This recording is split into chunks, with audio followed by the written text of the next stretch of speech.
the desert of the real.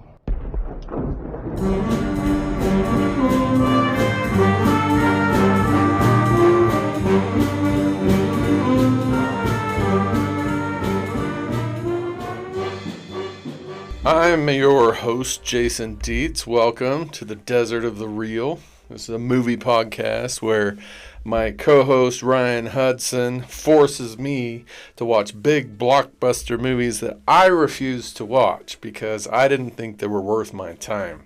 We're two high school English, film, philosophy, and creativity teachers with graduate degrees.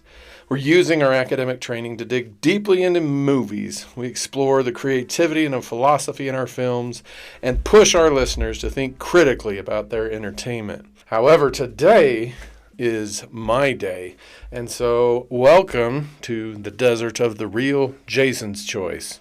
And I'm Ryan Hudson. I am the co-host today. Winter's Bone. You wanted to watch Winter's Bone as your second official Jason's Choice because you're sick of Marvel movies, even though you liked Avengers, so you wanted to watch something else. Yes, absolutely. Here's the problem, though. What's that? I kind of liked this movie. You're going to like every one that I pick. I should just... I don't pick crappy movies. I should just pretend like I hate these movies. But you like it more than I like it. Yeah. And here's the thing, it's good. It was nominated for several Oscars. So that means the people who make movies say it's good, so... Didn't win best... I don't know if it won anything, actually. That's okay. This is 2010, 2011. Yeah. I remember when this came out. I was in high school still. Where were you? Actually, we've gone over that with the Avengers. Because we seem to be stuck in the early 2010s with our movies. You were in Louisville. Well, there we go. How do they talk in Louisville? They talk like human beings. I don't know. They say Louisville. Say. No. I never once heard anyone say, I say. I should just start saying that to my class. I say, everyone. I got to do the summary for Winter's Bone, but the summary is pretty simple. Which doesn't mean it's bad, first of all. It's just simple. Ree, taking care of her two younger siblings. Her mom doesn't talk. She's basically incapacitated, I suppose. And her dad is missing because the inciting incident is when the police officer says, if your dad doesn't show up to the courthouse, the court takes her house as collateral, yada, yada, yada. The movie is then, I need to find my dad. So it's her going to people, her relatives, her neighbors, tracking down where her dad is. And what she unravels is like an organized crime, basically. And anyway, that's like the movie. Her getting closer to where her dad is. Can she trust those people? Can she trust her uncle? In the end, we find out where her dad is. Yeah. And everything. But it's a mystery. That's the first thing I liked is it's like the mystery of where is her dad? And she's not a detective, she's a teenage girl. But still, it has all the trimmings and trappings of a mystery. This is a neo-noir.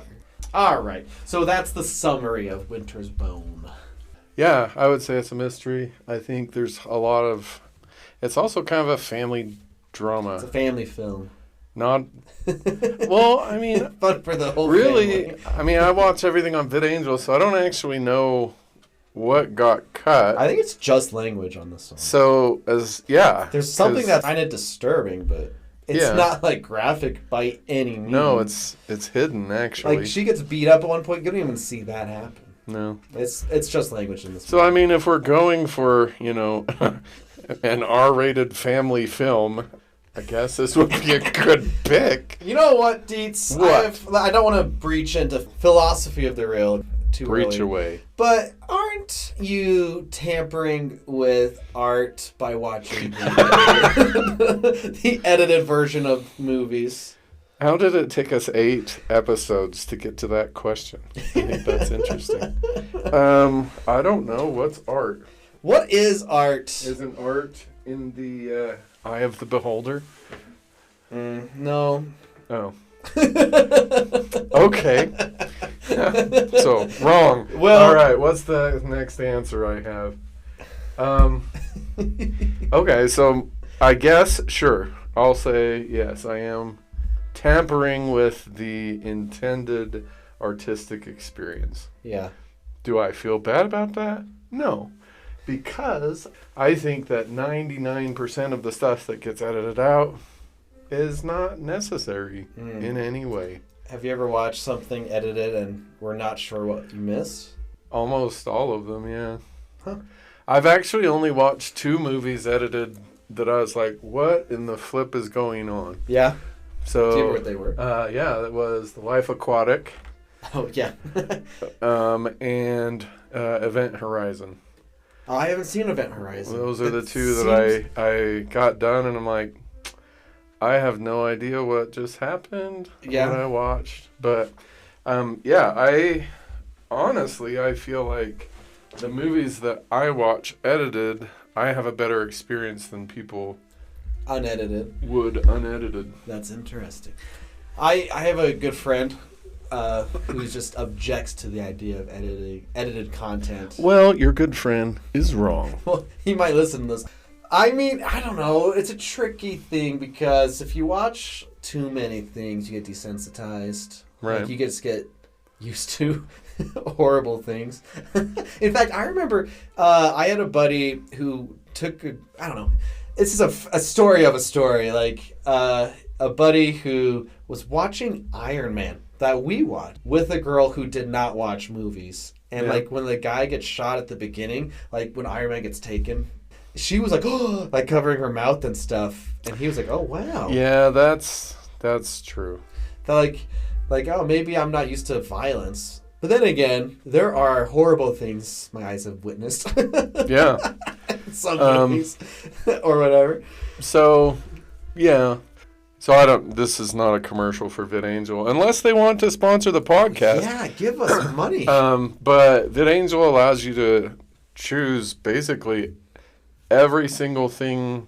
Like you have complete agency over what shows up and doesn't. Yeah. So, I mean, I feel like my experience watching, especially if language is the only thing, my experience watching Winter's Bone is better than yours. No? Because I didn't have to listen to people sounding like idiots when they swore, and they couldn't come up with any better way to express their emotion. Yeah, but I guess, I don't know, the classic retort is, don't you hear that language in real life, IRL? Yeah, so why would I want to hear it also in my entertainment? I don't know. And like, I go what to about like entertainment. a PG-13 that has one F-bomb and they can weaponize that, and they can hit it and it nails, like, oh man, what a good use of the F-bomb there. If you can give me an example. I have the best example. Hit me. And I know you've seen it too. It's the Steven Spielberg Ready Player One. Mm-hmm. The big battle at the end. Someone throwing like a Pokeball or something. But anyway, Chucky comes out. Do you remember that? Yes. It starts killing people, and some guy's like, is that effing Chucky? Why does it have to be effing Chucky? Because it's... Why isn't it just, is that Chucky? I don't know. That's what I was saying. I don't know. I'm just saying, Deej, it sounds like you want audiences to be critical on what they're watching. Yes. Is that what our podcast is about? Yes. Yes. Why? Yes, indeed. Aurora Borealis. Located at this time of year. So I think, VidAngel allows us to be more critical in what we watch. Like, we don't have to have this pointless sex scenes. Like, somebody gets shot and they die, right? Yeah. Why do we need to see them get shot and their lungs explode out the back and splatter all over the wall? What does that add? Nothing. What movie is that? I don't know. Or shot in the head and their brains blow out onto the wall. It's the same. The result is the same. I don't feel like there's any art in sex scenes or extreme violence. There are. Quentin Tarantino is an obvious someone that we could talk about, and Where I'll it's admit, so the violence so much where it reverts back to not being violent anymore. Like that's not how the human body works. That's just silly at this point. right. Yeah. And so there are moments in Tarantino films where I feel like the violence is important. However, my go-to example of why it's not is Django Unchained is one of my favorite movies. Uh-huh. The most impactful scene in that movie, you don't see anything. So for me, it's when the dogs? Yeah, when Leo unleashes the dogs on this guy. You don't see any of that violence. You just see the reaction of the people watching the violence. I think that's incredibly more powerful than if Tarantino had said, unleash the dogs, and then we watch the dogs tear this poor slave apart. So that's all I'm saying. Yeah. I think we need more creativity, Hollywood. Well, I think you need to figure out a way to inspire and shock us without showing naked butts and people's brains getting splattered all over the... Hold on. All right. That's my take. Ryan. You're blowing out the mic. Okay, well, it's a passionate moment for me. Maybe part of the creativity is how violent you can make something. Here's the thing. All right. It's John Wick 3 in theaters. John Wick, there's a part, and I saw it in theaters with a packed crowd, and there were kids there. Maybe the kids shouldn't have been there, but there's this part where a guy gets stabbed in the eye, and you're like right up close with it, and everyone was just going nuts. The energy was so palpable. It's like, yeah. It was exciting because it's exciting because of how violent it was. I don't know. It's like, look at that crazy thing I just witnessed. We witnessed this. We had a moment together. Yeah. Okay. So let me go ahead. No, you go on. No, you go. Like on Tarantino, there are violent things. Like, I don't need to go into... You just have to... They're violent. But you know, when Pulp Fiction, is it Marv? They blow Marv's head up. It's like, in the car? That's not how a head would probably react. Right. But now it's just kind of not silly, but also silly. Like, look at what just happened. Isn't that nuts? Yeah. Like, and there are movies catered. Like, not only is there horror, there's gore. And I haven't really watched a lot of, hardly anything. Like the Texas Chainsaws after the first one. Or, Texas Chainsaw Massacre. Yeah, go on. I thought of a good example, though. Is a great example of what I'm talking about. Okay. Texas Chainsaw Massacre is horrifying. You see, I don't think you see any blood at all. Yeah, I don't think so. Other than when the one girl gets put up on the hook. Maybe, yeah. So there's no violence, the on-screen violence, there's no blood, and Texas Chainsaw Massacre routinely ranks in the top 10 horror movies ever made. But, I guess... Yeah, but when the first one came out, it was basically, not basically, it was like an avant-garde thing. It's like, look at this thing you've never seen. So, were the sequels trying to mature with its audience? No, the sequels were schlock. All right, here's the thing. The other day, we're not even talking about Winter's Bone, but... Oh, yeah, that's what we're... But the other day I mentioned the Hays Code, and you said you didn't know what the Hays Code was. I don't. So, the Hays Code, in the 19-teens to 1920s, movies were basically, there were no rules and laws and stuff. And not that we would think that they were like graphic or anything, but at the time, there's like, we need regulations. Like, there's these gangster movies, women in bathtubs, like that type of stuff. And so they got a real life crew of people, like priests and things, to put together rules. This was called the Hays Code. And it was only in America and for Hollywood. And there's only like 5 major studios making movies anyway, because like there's all this weird history of like you needed the right, or like Edison had this weird thing back in the day. He owned the rights for specific film, so that's why they ran. Part of the reason they went to Hollywood is to get away from Thomas Edison and all this stuff because of making cameras and owning cameras and filming. Anyway, so it basically... to like the, I don't know, 30s, 40s, 50s, 60s, all the way to the 60s, movies followed this Hays Code because it was the rule, the law, where they couldn't have graphic things, but also obviously you can't show sex and nudity and violence and stuff, but other things that are very questionable, like, and also kind of racist. You couldn't talk bad about America. You couldn't even imply certain things. You had to, and part of it, I'm pretty sure one was like mixed races couldn't kiss and stuff like that. Anyway, this was like the rule big Hollywood had to follow. And then what was going on was artists couldn't feel creative, but in Europe they could. That's the French New Wave stuff.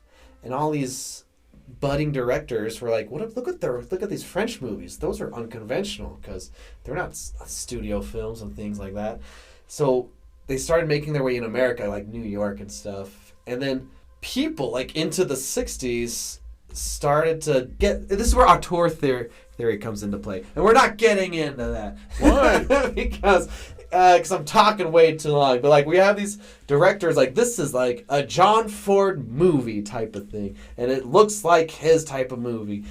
But the directors, the biggest directors that came from this era of watching the fall of the studios, even though we have big studios now, this is a complicated history. But basically the Hays Code needed to die. And for it to die is... people had to start making movies to deliberately go against the Hays Code. And we got things like Texas Chainsaw Massacre in the 70s, Cannibal Holocaust in the 70s. All of a sudden, it's shocking movies and things like that. But we had Martin Scorsese, Steven Spielberg's, George Lucas's, who watched movies as kids from like the 40s and 50s and stuff. And now to the 70s, they're like 20-somethings, 30-somethings, and making their own movies, trying to emulate things, but now they didn't have the code. Basically, Hays Code made all these rules, but because of like things like the French New Wave, people are like, we need to stop doing that and start doing what those guys are doing, and we got to start making different types of movies. Anyway, that was I don't even know what that was. That was awesome.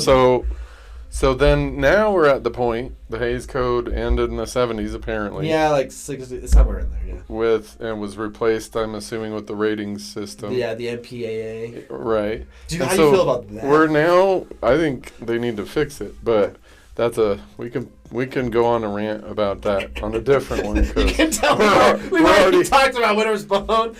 No, I think this is awesome. We'll get to it, I promise. So are we not now at the point where we've pushed... Okay. Every single... Social changes are always pendulums. Yeah. And so are we not at the end of the swing? We've had, everything that was taboo at any point in human history has now been on the big screen. Yeah. Is it not time now to see if we can't be creative without throwing blood all over everything or, TNA all over everywhere? Isn't it time to see if can we be creative without curse words that are no longer powerful because they've been so overused that they don't mean anything anymore? Well, I think it's time to swing it back, Hollywood. Two things. Well, I think we're seeing that right now. Like I said, like on our first episode, I think there is like a movement of why do we need sex scenes in movies? Like by young people. No, there's like a teenage push of like we don't need to see these sex scenes, because I think it's come from having to live through like the Me Too movement. You're like, hey, you're telling us this is important, but how come? I think that's part of it. And I'll see people on Twitter, or I have seen, where it's like, why do these people want the Hays Code back and stuff like that? I think we're seeing it. Violence, I don't know. It's because we've killed creativity. Is creativity dead? We almost named our podcast that. We did. And it wasn't a creative title. No. So we got to swing it back. Like I already said, because we have gotten to the point where if we need big emotion... Yeah. It's going to be one of three things. We can no longer create big emotion just like without some kind of sex or extreme violence or language. I mean, and there are obvious exceptions. Yeah. But I mean, if we look at your, favorite series, John Wick. John Wick is good. That's absurd. That's part of it. There's nothing about that movie that isn't violent. from all four. I haven't seen the fourth one. You need to see the fourth one. The fourth one's so good. So, anyhow, we need to swing this back to Winter's Bone. So, to tie this back into Winter's Bone, Winter's Bone for me is a 5-star, perfect movie with one exception that we'll talk about kind of at the end, probably. The negatives. The negatives, right. For me, it is a perfect movie because there is so much power, so much tension, so much cultural and power and analysis going on in this movie, and there's no violence. The only violent parts are parts that we don't even see. We just see the aftermath. Yeah. There's no sex.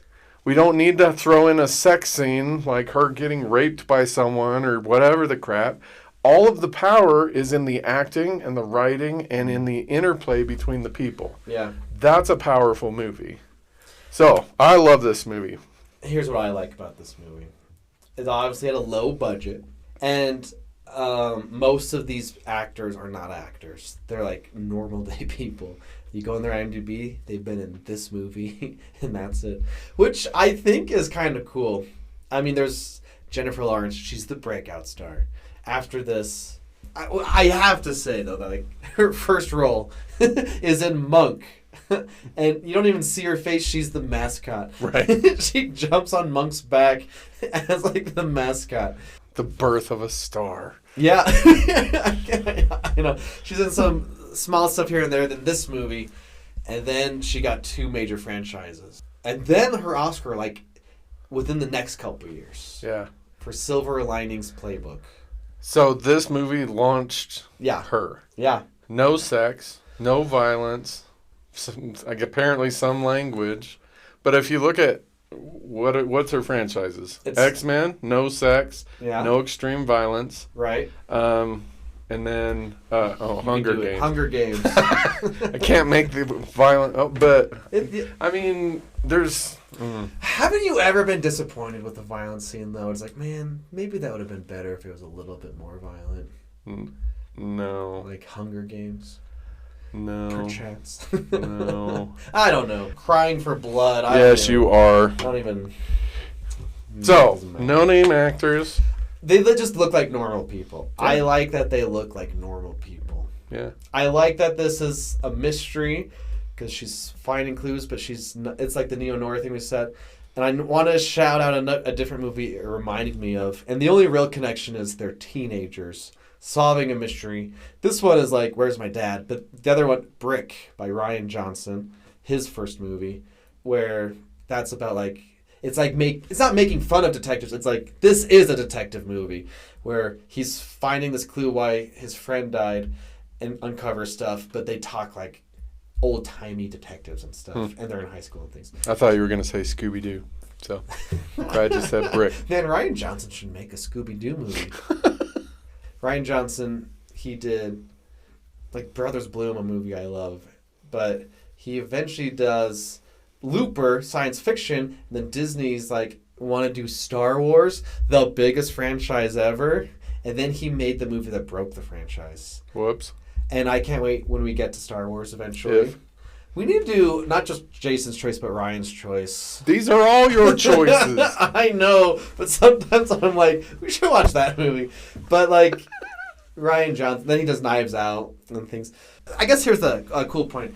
If you can make a great movie with no budget, that really shows your skill. Yeah. And no sex and no violence. Okay.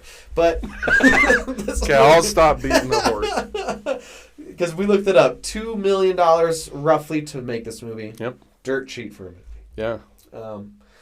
And there are great movies that don't need big budgets, special effects, big crews. You can still be engaging. This is a great example. Yeah, I agree. I also... How the people's houses look, they must be real houses with real cars and all this junk in the yard. That must be what the actual house is, and they're just using the house. If not, that's incredible set design. Like, yeah, it's so true. You see houses like that. People live like this. Yeah. You know? Yeah. I've seen it. You've seen it. People live like this, and it looks like real life, which is cool. Yeah. I mean, the whole movie, it's backwoods Missouri. Yeah. I say. So the whole thing takes place in backwoods Missouri. And there's really just this little line of houses going up the hill, progressing from I'm the peon up the hill with increasing peon, P-E-O-N, which means I'm the lowest on the totem pole. French? Not like what it sounds like. Anyhow. No, that's... What? Hold on. It's called that because... People used to peon peasants. Isn't that... I have no idea. We gotta look up... The etymology of peon. Anyhow. And so, yeah, it's a very limited set, and I think you're probably right. Here's what I like the most. Because she's trying to find her dad, and we find out he cooks meth. And there's other people that cook meth. And then there's this whole system of people. And there's the guy who's in charge, Thump. Thump or Thumb? Thump. She's not allowed to see him at first. He's too important. And then she finds him, goes to his house again, gets beat up, and then we see Thump. And that's where she's beaten up. We don't see it. Like you said, there's no violence. But this guy walks in, and he looks awesome. And if this was like a big budget movie, this actor would have been like a big name. Like, let me do my one day of work to come in with my presence, to be this big bad guy, because that's all you need. Like, this is the king. What I love is it's this whole system. It reminded me, which might sound crazy, of Game of Thrones. Where in Game of Thrones, where people have all these allegiances and alliances and this order of hierarchy that you have to deal with. It felt similar, like there's people work for these people and they all work for Thump and he's the king and they respect him. There's like, she broke their rules. And so they took her and beat her and considered killing her because she wasn't obeying their rules, not the laws of Missouri or whatever, the rules of these people who make meth. And you can tell like they respect and honor Thump. They have the rules they live by. And another good example, maybe not a good example, but it takes place in the same location as the show Ozark. Yeah. Of like laundering money, where you have to live by these rules or else. And there's all these organizations. But it's cool, like it's so low budget. It's a small movie. It's a simple movie. Like I said, the plot is she's trying to find her dad.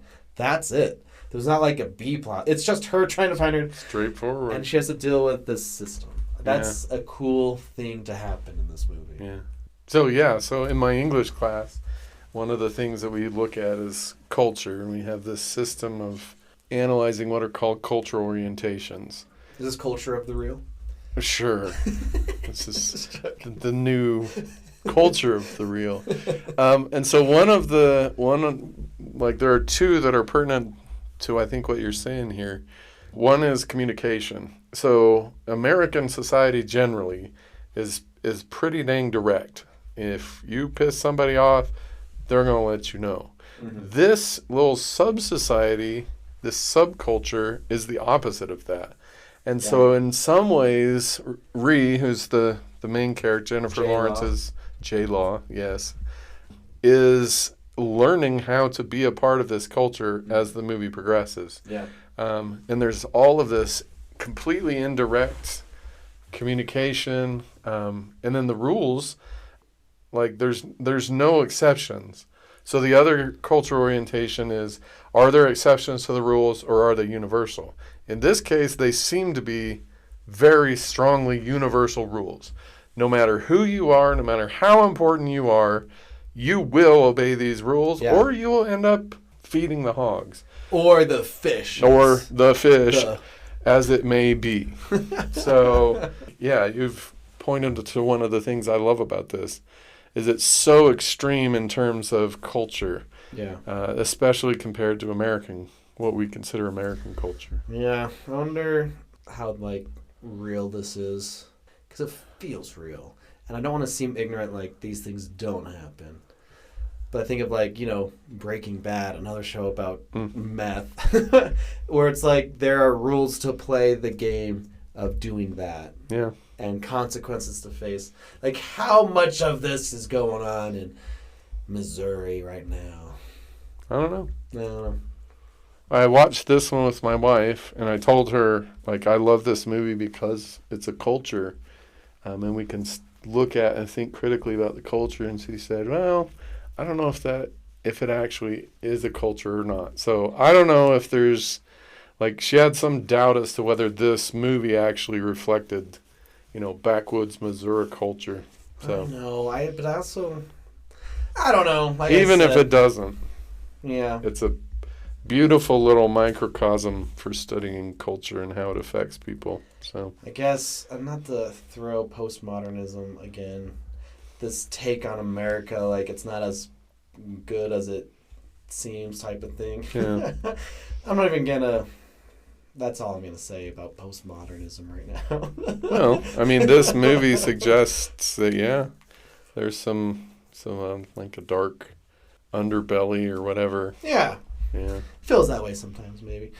But by the end, there's also some hope. Yeah. So my other main positive is I've used this in my film class, showing the first 5 minutes, because you get the vibe of this movie.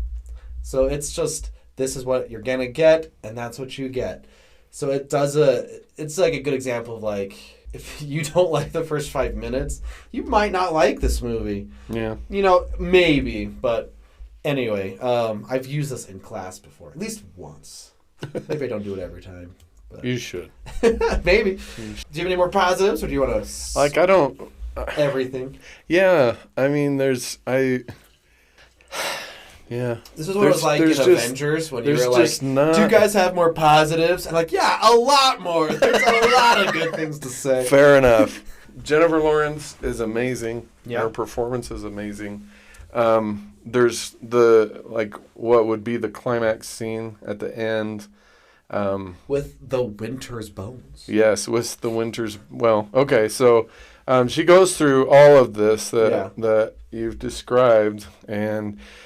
she gets rebuffed at every stage. She goes to her cousin, who sends her back. She goes to her uncle, who's like, no, you can't. She keeps going up and up and up. Yeah. She gets the crap beat out of her. There's the scene where, all of the crap beat out of her are standing around. Well said. Yeah, thank you.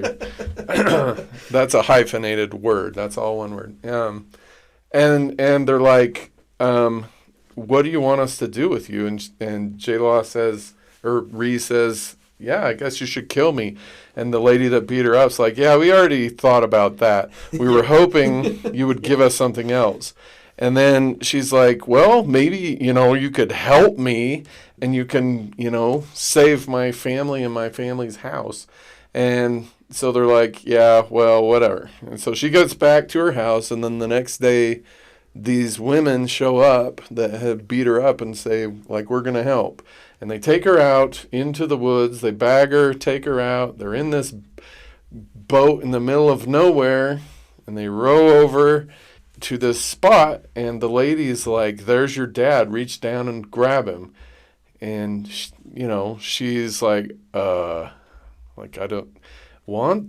And they's like, you need to grab him. We need to get him so that you can prove that he's dead so that you can keep your house. So she grabs him, and then this lady starts the chainsaw up, and Ree is like, what are you doing? And it's like, we need his hands to prove that he's dead. And the lady tries to give the chainsaw to Ree, and she's like, I can't cut my dad's hands off. And so we get this amazing climax scene where we've got this lady who's basically the dirtbag of the whole movie. She's just like, she's second in command, and she's the protector of Thump. Anyhow, she's got this chainsaw, and she's making Jennifer Lawrence hold her dad's hand. What symbolism is there? I don't know. Anyway, holding the hand while it's getting cut off. Yeah, and this lady is like, bzzz, and the water's spraying. We don't see anything. Yeah. But there's this moment, this like 3-second moment, where I realized that Jennifer Lawrence was going to be an amazing actress. She gets nominated for this. Yeah. This movie. Yeah, and like she's holding her dad's hand. and it kind of zooms in on her face, and everything that you would think that someone would feel, she portrays. And it's this amazing moment. Yeah. So if I had to pick one thing that I love about this, it would be that. One more positive. It's like their dialogue. Because the dialogue sounds like it's low class, but because it's so different than how normal people talk, it's also elevated in a crazy oxymoronic way. Yeah. I was looking up quotes, by the way. That's what I was looking at on my phone here. I thought you were scrolling. Yeah, TikTok. I was just looking at something more interesting. Call my students. Get off your phone, students. I was listening. I can do two things at once. Yeah, exactly. I don't remember. When the sheriff is like, he never backed me down, and Reese says, it looked to me like he did. And the officer, don't you let me hear that's a story getting round. That's a weird way to say what he's saying, you know? That's what kind of made it sound like more, like to me maybe, almost medieval, I guess. Yeah. But it's low. But I saw a quote that I wanted to bring up to you because I think an idea it sets off for the rest of the movie, where they see their neighbor. The neighbor has a deer or something, and where's the quote? Maybe they'll share some of that with us. And Reese says that could be Sonny. Maybe we could ask. And Reese says never ask for what ought to be offered. Yeah. And I think that is setting up a key theme. Not just for her character, but for the movie. Yeah. Because she needs something, and it ought to be offered, I suppose. Like, where your dead dad is. Yeah. You know? But I guess, does that define her character, that one line? Never ask for something that ought to be offered? That's a super interesting... I'm trying to... Because is that why it's so hard for her at every step? Because she feels like her family should give this to us. She should not have to be begging for it. She should not have to be going to these lengths. Yeah. Maybe that's why it's so hard for her at every stage. To give up. Yeah, that's a super good take. Yeah. Wow. Well, thank you. So the dialogue, for me, I think is another part of creating the culture and solidifying the culture. Yeah. Like if I went into this culture speaking the way that I do... You speak good. Yeah, I speak goodly. I pronunciate everything correctly. Speaking like that, I'm not a part of that culture because of what you're talking about. Mm-hmm. And so it's everything about this group of people is set up to exclude everyone else. Re specifically. Mm-hmm. Yeah. Cool. So what did you hate? I didn't hate it. Dislike, I mean. On Letterboxd... follow me, Mr. Shy Righthead. Shameless plug. I gave it 4 stars, but there were is crazy. There are people. You always say that's crazy, as we always say famously. It has a 3.5 average on Letterboxd, which is crazy. Stop. I guess, one thing I noticed, it's not a deal breaker for me, but it's probably because of budgetary issues. The lighting, especially outside scenes, maybe makes it look a little bit flat or something.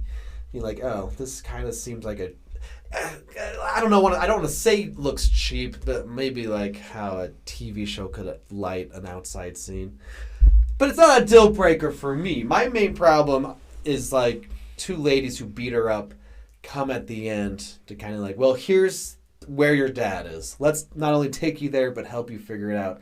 And I know that you can reason it away with logic. But it felt cheap at the time. So that's why I was like, you know? Yeah. Yeah. Also, it's still yours. Do it. It's like, oh, you proved your dad is dead. Here's money. Yeah.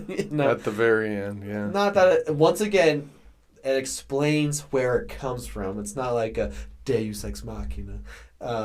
It's just like, here is the money, and your life will be a little bit better now. Not only knowing where your dad is, you got to keep the house, got to keep raising your siblings. Here's some more money. Yeah, if I had to pick one thing, it would be that, like the very, very end when that happens. Yeah. I felt like that kind of robbed Ree of... Robbery. Robbed the main character, whose name is Ree, of her, like, victory, because she worked so hard for so long to keep the farm, and then all of a sudden she's got all this money. I was gonna say, I think there's a few times you can tell people are acting. Oh, really? The extras, but that's like a nit, and nitpicks should not be considered for plot related movie. Like, I don't know, people are so dumb when they rate movies. If you rate a movie out of 100, don't do that. That's ridiculous. Well, this is a 75 out of 100. Like, come on. This is a 1.23, I think, or 3 point. When you get to 3, I just do 5 stars. Oh my gosh. That seems like a personal rant. It drives me insane when it's like this movie's 82 out of 100. What is this, math? You have math equations to rate how this art affected you? Art. Yeah. This is 7.23, I think. Shut up.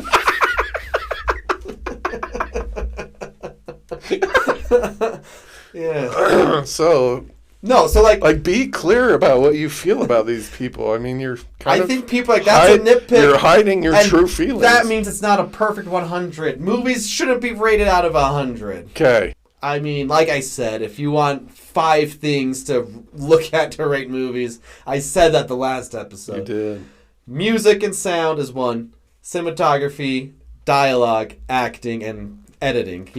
Yeah. I mean, if you don't know, you can have your own systems, but if you don't know where to start with how those things affect your movie. Yeah. Anyway, the point is, it's a good movie, even though some of it doesn't look great and maybe some of the extras aren't the best at delivering their lines or something. Yeah. Whatevs. So, for me, this is a 94 out of 100 because I have to say the lighting actually for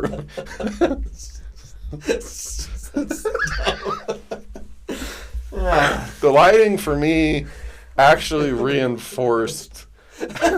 Stop. All right. No, I'm for real. Philosophy of the right. The lighting reinforces the poorness of it. It was actually, I thought, watching this for the first time, I thought it was a choice that they made. Yeah. Because the whole movie feels like it could have been made with 80s quality film, 80s quality cameras, because that's all they could afford. Yeah. And so I thought the lighting was a choice, and I loved it. Yeah. You hated it. No. It dropped it to an 88 out of 100 for you. So some people it is important. Yeah. Like I said in the Avengers episode, that people criticize the lighting because Joss Whedon does TV, and that's what they connect it to. But, not as important to me unless it's uber distracting. For me, it was a huge plus. But yeah. Okay. Negatives, I don't, other than the very, very, very end, I don't really. Yeah. I so thought 5 it was stars. pretty close to perfect. 94 out of 100, like I said. Gosh. Just with that ending there. So oh my gosh. So let's move into the philosophy of the reel. So you have a hot take on the philosophy of the reel. Can you set me up? What's the dessert of the reel? Since this is my choice, I get to do the dessert of the reel. We both can do dessert of the reel. No, I'm not ever doing the dessert of the reel for a Marvel movie. My gosh. I protest desserts in Marvel movies. So, the dessert of the reel, I think there's only one choice here. Even though there's lots of food, the dessert of the reel for Winter's Bone is squirrels. Yes. That's the best one. By the way. It is. Oh, thank you. You're the expert of the dessert. I'm the rookie dessert. This is only my second dessert, so I hope you guys are nice to me. If you break it down, whenever characters eat meals together, they're really having communion with each other. And we all eat meals every day. It's such a normal experience. So pay attention how characters eat their meals, especially with others, because they're revealing themselves aside to the other characters, and we should pay attention to meals. It's not just some flimsy thing we throw into the wind. It's a real thing to look at and analyze, Deets, okay? Okay.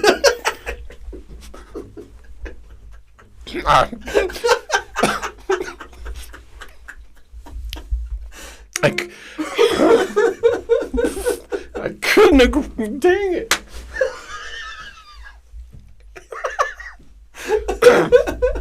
Stop laughing. I couldn't agree more, Ryan. Yeah. So in this case, yeah, so the...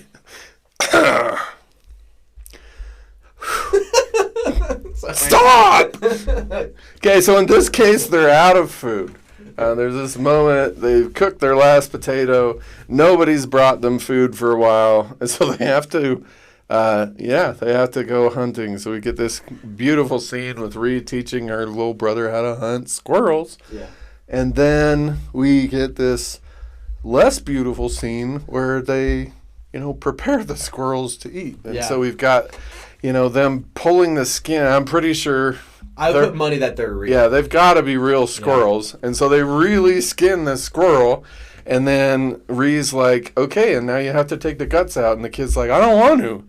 And she's like, well, you have to. You have to learn how to do this. And he's like, I don't want it. So she grabs his hand, sticks it in the guts of the squirrel, and he pulls out, and this is long string of intestines. Yeah. And then they fry him up. So that's the dessert of the reel. Perfect. That transitions perfectly to my philosophy of the reel. Before we get to yours, and a brand new segment Dietz likes to call the ethics of the reel. What's your philosophy of the reel, Okay, Brian? so I had this thought. Because there is a dream sequence. She gets hit on the head or something, and when she wakes up, she's been beaten up or something. But we get the only abstract, surrealistic moment in the movie. It's black and white. The aspect ratio changes, and we see a bunch of images. We see the trees, we see crows, we see squirrels, and we hear a chainsaw and like smoke and stuff. And part of my brain's like, what does this all mean? What can this mean? Like, what's the connection? Why did they do this? And part of it is like just surface level.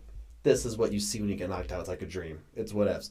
Then a little bit deeper, it's setting up this chainsaw is going to be important for later on when cutting hands off and stuff.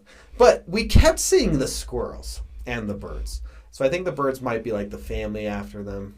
But the squirrels, this is my take. I'm kind of proud of this too. We're the squirrels. Or they're the squirrels. Like this family. Because they could only afford to eat squirrels that they hunt. So it represents how poor they are. And that they're like, one thinks a squirrel is high and mighty, Rats with bushy tails. Yeah. So I think the squirrels represent them. And if you're a little bit richer, you're the deer meat because their neighbors had a deer. But if you're the richest, you have cows. Because Thump, he owns cows. He's buying cows. When we see him at first, he's at the auction. And if you watch that scene when Ree's chasing him down, it's shot a specific way. It's like her, cow, in a cage, then maybe Thump, then cow. Like we keep seeing the cows. He owns the most meat. And they own the least meat, just these squirrels. Because I was thinking about this movie with a Marxist lens. Where it's, what? Can you give us a Marxist lens definition? So the literary criticism lenses are like we put on these sets of glasses and look at the world through them. So the Marxist lens is all about class, high class, low class. Yeah. And who controls the means of production, like the means of making money.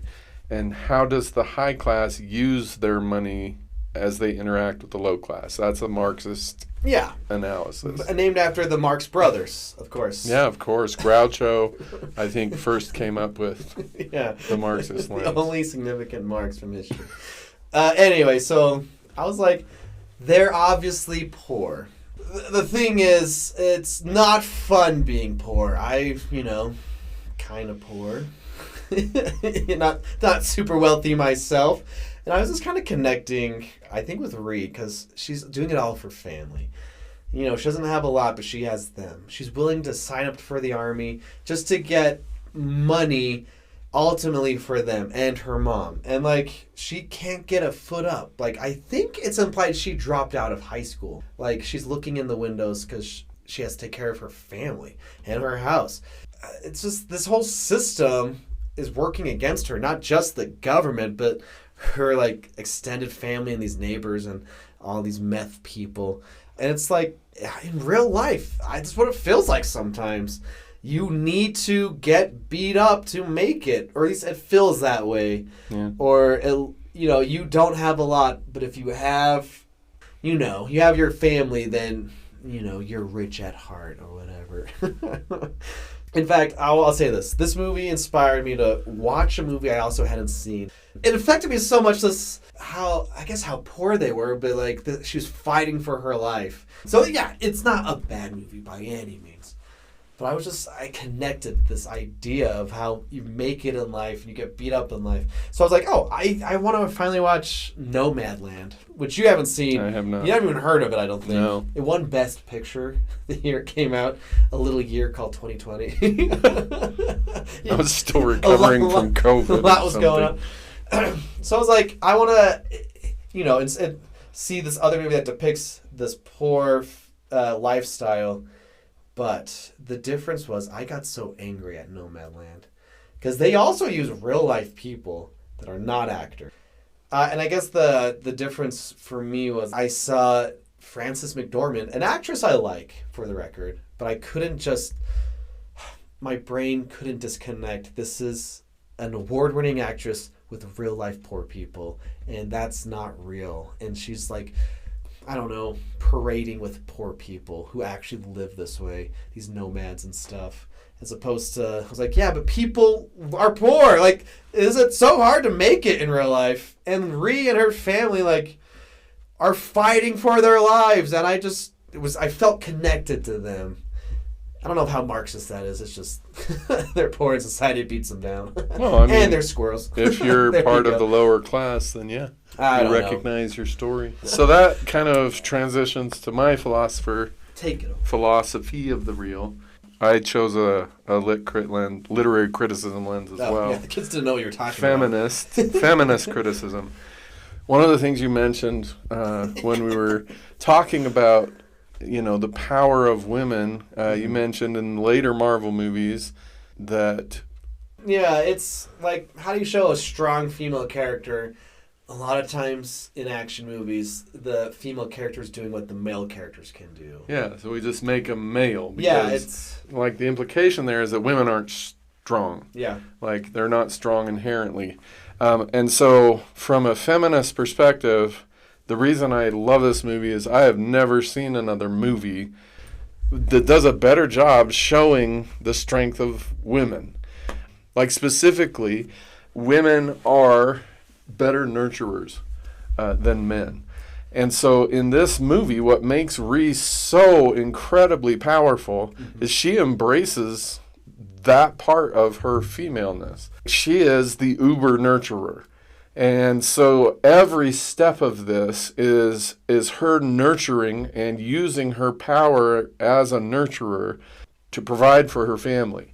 And so the reason why she keeps going and going and going and going and going and willing even to, join the army, to be beaten up, potentially to be killed, is because she is so powerful as a woman.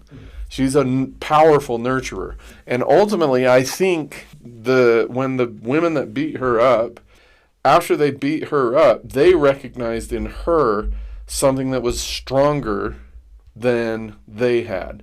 Mm-hmm. Because those women that beat her up are basically performing male roles. And so from a feminist perspective, I think the reason why they ultimately give her father's hands is because they recognize that she's stronger than them. Yeah. She's more powerful than them because she's not giving up her femininity. Yeah. And selling out her femininity. And so I love this movie for that. We have so many movies where women are either just objects in the background, yeah, or like you said with the Marvel franchise, they are men with boobs or something. No, there's literally a part. Never mind. I won't. Never mind. Anyhow, so that's my take, my philosopher of the real. for this movie. It's- As Ryan mentioned, I'll abbreviate this. Also, one of the other things that we do in my English classes is we talk about ethics. The ethics of the real. Gotta Yes, introduce welcome the to the segment. ethics of the real. Yeah, I don't know if this will show up again, but here we are. There are dozens of different ethical schools.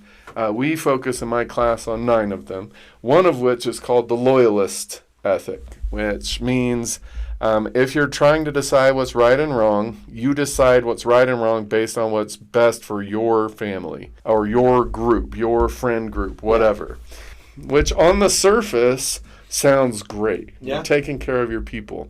Another reason I love this movie is because it does a marvelous job of illustrating the pros and cons of loyalist ethics. So the pros of loyalist ethics, Ree does everything that she does because she feels it's right for her family. And it enables her to have this righteous fury, which carries her through all of the crap that everyone is putting her through.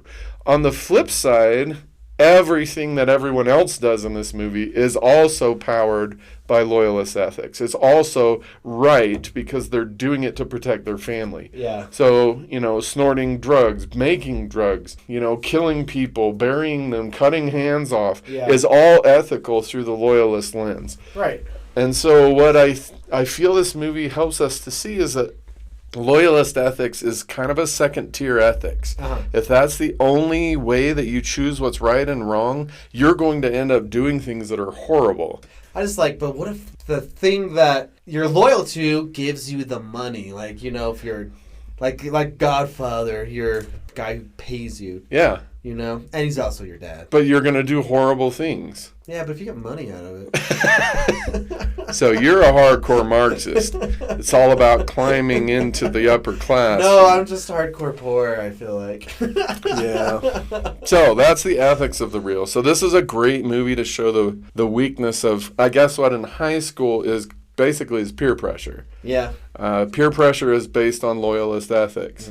And so if you're in high school and you're subjected to peer pressure, this is a great movie to show you that just because your friends say to do it, it might not be right. Yeah. It might be a horrible thing to do. Right. And so having a higher level of ethics, which we'll probably get to in later episodes, a lot of ethics in Marvel movies. To supplement your loyalist ethics is generally speaking going to be a good idea. So do you have any final takes on this fantastic piece of cinema?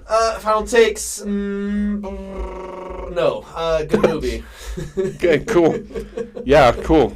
I think that's the best. That's the best take of the podcast so far. I think it's weird the director didn't go on to make a lot more movies. Yeah. She did one more movie or something. Yeah, that is weird. Yeah, but what's at the going on same there? time, you've made a perfect movie. What else are you going to do? And I wish that more. Okay, so this is one of my tirades. I wish more, what eventually become franchises would just stop it. You've made a perfect movie. Stop it. We don't need a trashy piece of crap sequel. I'm just saying. Why are you... We need to end this, and you keep saying things I need to, You don't even fix it. Okay, here's the thing about Defend sequels. it. Because there are great sequels. There are. And part of the reason they're great is because we don't need the time to introduce who the characters are and what their deal is. Sure. That's why Empire Strikes Back is so good because that's not a sequel.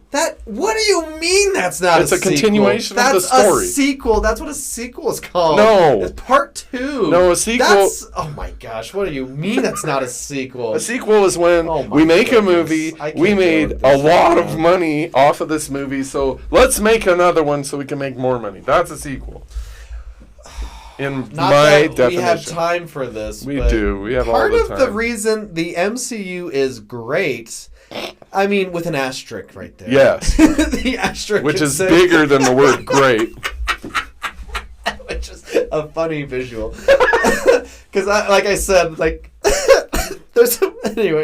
Anyway. It's it fills all this... It's like watching a comic book. Comic books have a lot of things that part of the reason it's cool is because they're connected. I don't want to be the post child to defend sequels, but there's some good sequels out there. Yeah, but there are, like, I don't know, 98 out of 100 sequels this is are the problem. crap. You're older than I am. You had to suffer through, like, 100 Nightmare on Elm Streets, Friday the 13th. Yes. What's the other big one I'm missing? Halloween. Halloween's. So you got sequeled out early on. And none of those were good sequels. Okay, give me 10 good sequels in the last 20 years. In the last 20 years, besides John Wick. Good. Well, that ends the conversation right there. John Wick is a good sequel. No, we're it's done. like, let's dig deeper and let's expand this world that we like to be in. Dig deeper into the gold mine is what they're doing. Yeah, because people like it and they like expanding and exploring the world that they've established. So here I got. These are the Toy sequels. Story 3. Okay, these are Toy Story. The Planet of the Apes trilogy. Those are not sequels. What do you mean they're not sequels, Deets? Continuations of that story. What the heck? I don't even know. If there's not a 2... I just learned something about how your brain works. What? All these years, you have a different connotation of what a sequel means. The Empire Strikes Back is not a sequel to Star Wars. What about T2? Is that a continuation? T2 is a sequel. What is the rule here? What's the rule? T2, they got done with Terminator, which basically was not that good of a movie, and then like 20 years later... If we didn't get a sequel, we wouldn't have gotten a good Terminator movie. But the T2 is the reason why it's the exception.